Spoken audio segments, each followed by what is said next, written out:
मैनू दे दे, मैं मुंह मंगिया इनाम कर। सैनिक दौड़े और राजे का हुक्म होया तो एक बहुत मशहूर शिकारी आ गया, उन्होंने आके ऐसा जाल पाया कि मैं वो जाल फंस गया और मैंने ले आके पहला तो चांदी के पिंजरे च रखा गया, फिर सोने का पिंजरा बना दिता गया। हुण मारे तुसीं दसो, जदों मैं राम नाम नहीं जपदा सी तो चंगा बड़ा होता फिरदा सी, और जदों राम नाम जपना शुरू किया तो देख लो हुण मैं पिंजरे च फसा। इसलिए मैं उन्होंने कह रहा झूठ मत बोल रहे पंडित झूठे, तू कहना राम जपन का बंधन छुट जाते हैं, इदा की गल क्या तू झूठा है, क्योंकि मैं तो राम नाम जप के फस गया ना। मैं राम नाम जपदा हुंदा तो ना मैं राजे कहना मेरी आवाज आती तो ना मैं पढ़िया करना, ना अभी पिछले च होंगे। इसलिए मारे प्राण मैं कह रहा है क्यों मत बोल रहे पंडित। संत कहते अच्छा हम तू चाहता आजाद होना, वो कहता हाँ महाराज मैं चाहना है आजाद होना। तो संत कहते फिर एक युक्ति है, एक युक्ति है, क्योंकि चाहिए तो असं तेरा विरोधा हम भी खोल सकते हैं, पर राजा तेन बड़ा प्रेम करता है, इसलिए असं मुक्ति भी तेन राजे के हथों ही दवाई।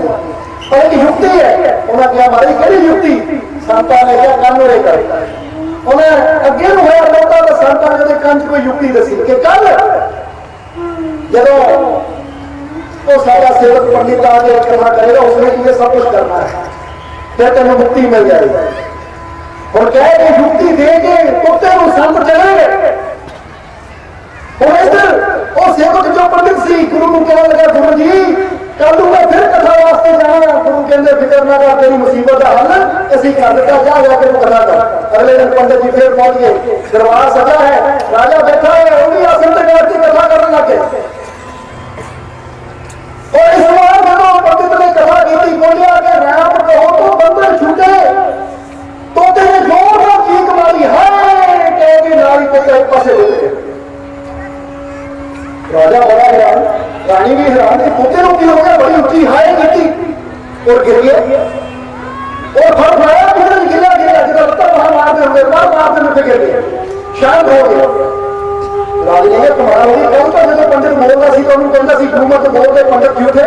और राजा की गल सुन के जोर का चीख मार के फट माया गिर गया। राजा बड़ा है पिंजरे में बुलाया पर छोटा अंदर हिले।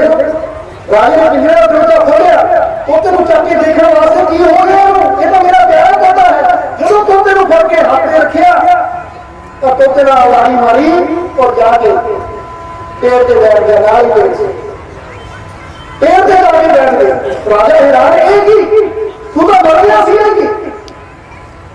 तो उस वेले तोते ने बैठे ने कहा पंडित जी हूं बोलो। तो उस वेले पंडित ने कहा मैं तो रोज बोलता कि राम कहो तो बंधन छूटे, तोता कहता नहीं ये गलत है। पंडित कहता मैं सही ही है, वो कहता सही है गुरु मिले तो बंधन छूटे। कि राम नाम तो बहुत बार जपया सी पर बंधन भी टूटे, पर जब मैं गुरु मिले तो गुरु ने ऐसी युक्ति दी जेदे नाल अज बंधन छुट गए। इसलिए गल राम की नहीं है, गल अल्लाह की नहीं है, शब्द सारे परमात्मा नहीं है। चाहे कोई वाहिगुरु कहलावे, कोई राम कहलावे, कोई अल्लाह कहलावे, कोई ईश्वर कहलावे, कोई प्रभु भगवान, क्योंकि परमात्मा के नाम हजार ही है। नाम तो सारे परमात्मा के है, पर नाम के नाम गल युक्ति की भी होती है कि जब इंसान को युक्ति मिलती है तो फिर इंसान को भवसागर के बंधन तो मुक्ति मिलती है और युक्ति दिता है मतलब। इसलिए क्या गुरु मिले तो बंधन छूटे, क्योंकि गुरु ने युक्ति दी। गुरु ने कल ही समझाया कि जब हम राजा बैठेगा तो तू मरण की एक्टिंग करी, मरण का नाटक करी, राजा सोचेगा कि मर गया तेन बाहर करेगा तू रानी मारता। ये युक्ति गुरु ही दे सकता है, गुरु युक्ति दिता है कि कितना अपने मन को मारना है, क्योंकि जब ये मन मरता है तो फिर ही आत्मा उस परमात्मा राज करती है। इसलिए कहते अपने आप गवाइए ताश हो पाइए। इसलिए तो बुल्ले शाह ने भी किया, रब रब करते बुढ़े हो गए मुल्ला पंडित सारे, रब दा खोज सिरा ना लभ्या जा पहुंचे सब जारे। नानो अकरब रब है कहता बिच कुरान सुपारे, बुल्ले शाह रब उन्होंने मिलता जो मुर्शद को तन मन वारे। बुल्ले शाह कहते हैं रब रब करते बुढ़े हो गए मुल्ला पंडित सारे, कहते मुल्ला देखो पंडित देखो सारे राम राम रब रब करते अल्लाह अल्लाह करते बुढ़े हो गए, पर रब की खबर नहीं मिली। रब का खोज सिराना लभ्या जा पहुंचे सब जारे। जा का मतलब होता कबर, जा का मतलब कबर नहीं होती कि होते, पर किसी को भी वो प्रभु के घर का ज्ञान ना मिले। कोई नमाजा पढ़ता है, पूजा पाठ करता है, पर रब का खोज सिरा ना लगे, बड़ा खोजिया पर वो शुरुआत की है कितने परमात्मा, किसी को सिरा भी नहीं लगे ना। वो अकरम रब है कहता भी तो कुरान सुपारे। बुल्ले शाह कहते कुरान भी पढ़ के देखो भी लिखा है कि बुल्ले शाह रब उन्होंने मिलता जो मुर्शद तो तन मन वाले कहते परमात्मा की प्राप्ति उन्होंने होती जो अपना आप सतगुण तो बाहर होते हैं, उन्होंने प्रभु की प्राप्ति होती। इसलिए तुसी भी संसार से आए हो, प्रभु को पाने वास्ते आए हो, जो लोग अपने मन में सच्चे सतगुण के चलना लाए ताकि ਤੁਹਾਡੇ ਵੀ ਉਹ ਗਿਆਨ ਦਾ द्वार खुल जाए, ਤੁਹਾਡਾ भी ਇਹ जीवन के जन्म के जिंदगी सफल हो जाए। क्योंकि जिन्ना चेर तक धन दौलत और रात मगर दौड़ते रहांगे, विषय विचार के पीछे दौड़ते रहांगे, हम जिंदगी नहीं है तो इन प्रभु के नाम नाल जोड़ दो। क्योंकि जो सच्चे गुरमुख होंगे उन्होंने वास्ते दुनिया के धन दौलत पदार्थ किदा होंगे। जिस तरह एक शब्द के अंदर साफ लफ्ज़ लिखा है कि सब रत्नन का राम रतन है, सब रत्न का नाम रतन है, नाम रतन को माने इंद्र का राज काज की विष्टा गुरमुख सच्चा जाने। जरा शब्द में देखो कहते सारे रत्नों का रतन प्रभु का नाम है। इसलिए फिर सच्चे गुरमुख को नाम की ताकत का पता लग जाता है, नाम की कीमत का पता लग जाता है, उसके सामने बाकी सारे रतन का व्यर्थ हो जाते हैं। इसलिए क्या कि इंद्र का राज कि दुनिया के रतन का छो जेड़ा सच्चा गुरमुख है उसके सामने इंद्र का राज भी काग की विष्टा। जिस तरह काग कौवा विच करता है ना, कौवा विष्टा करता है, विच करता है तो उसकी कीमत की होगी कुछ भी नहीं, कोई देखता भी नहीं। उधर कहते गुरमुख वास्ते इंद्र का राज, दुनिया का राज का छो, स्वर्ग का राज भी काग की विष्टा, यानी उसके वास्ते काग ही विष्टा की तरह होता है, काग की गंदगी की तरह होता है। गुरमुख सच्चा जाने, क्योंकि सच्चा गुरमुख दुनिया के राज की भी परवाह नहीं करता, स्वर्ग के राज की परवाह नहीं करता, क्योंकि उन्हें पता है कि सबको कीमती चीज था प्रभु का नाम है जो मेरी चोरी सतगुरु ने पा दिता है। इसलिए नाम के नाल इंसान के जीवन की कीमत बढ़ती है। तो आओ थोड़ा समा काफी हो गया है और आखिर में मतलब यही कहांगे कि जो किसी भी अपने जीवन की कीमत बढ़ाना चाहते हो, अगर किसी भी अपने जीवन में सफल बनाना चाहते हो तो फिर नाम रतन दे नाल चल जाओ। क्योंकि जिस वेले इंसान नाम रतन की प्राप्ति हो जाती तो बाकी सारे रतन, बाकी सारे माल खजाने कितने कह जाते हैं।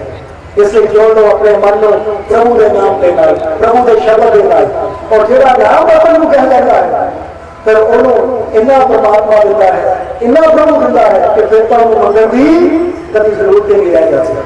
तो अपने मन को रंग दो उस प्रभु के नाम के रंग दो उस प्रभु के शब्द के रंग। और जे जिस तरह दसिया कि मनुखा ही मिली है तो इन नशिया च पै के, विषय विचारा च पै के, बुराइयां पीछे दौड़ के ही जीवन में जिंदगी बर्बाद ना कर दो। जे नशा करना ही है तो उस प्रभु के नाम का करो। जिस तरह संत दादू ने किया, दादू अमली नाम का नाम भी तो रहे ना जाए, पलक एक पावे नहीं कभी तलफ मर जाए। संत दादू कहते अमर मैनू भी है पर मैनू दुनिया वाला किसी को भंग का अमल है, किसी को अफीम का, किसी को चरस का, किसी को गंज का, किसी को शराब का। क्योंकि अमली कहते हैं कि सानू अमल ना मिला, भंग ना मिली, अफीम ना मिली तो साडा शरीर टुटता है, एक पल भी असीं रह नहीं सकते। इसी तरह दादू बयान है कि अमल सानू भी है पर वो अमल चरस, भंग, अफीम, गंजे का नहीं है, तो अमल है प्रभु के नाम का। दादू अमली नाम का नाम भी नहीं आना चाहिए। जिस तरह अमली अमल तो नहीं रह सकता, वैसे भी प्रभु के नाम तो नहीं रह सकते। पलक एक पावे नहीं, एक पल नहीं कि प्रभु का नाम ना आवे तब वो तलफ ना जाए, उसे पर तरफ के बाद इतना अमल हो गया। इसलिए ये अमल करना ही है तो भागरा अफीम का, शराब का ना करो, बल्कि ये अमल करना ही है तो प्रभु के नाम का करो। क्योंकि वो अमल करो, वो नशा करो जो एक बार चढ़ता तो मुड़ के नहीं उतरता। दुनिया के नशे की कर जो इंसान की मन में भ्रष्ट कर देते, जो इंसान के घर को बर्बाद कर देते हैं। अमल करना तो वो करो जिहड़ा अमल करन दे नाल इंसान आपका कर रही है, अपने नाम अपने खुदा भी तार देता है।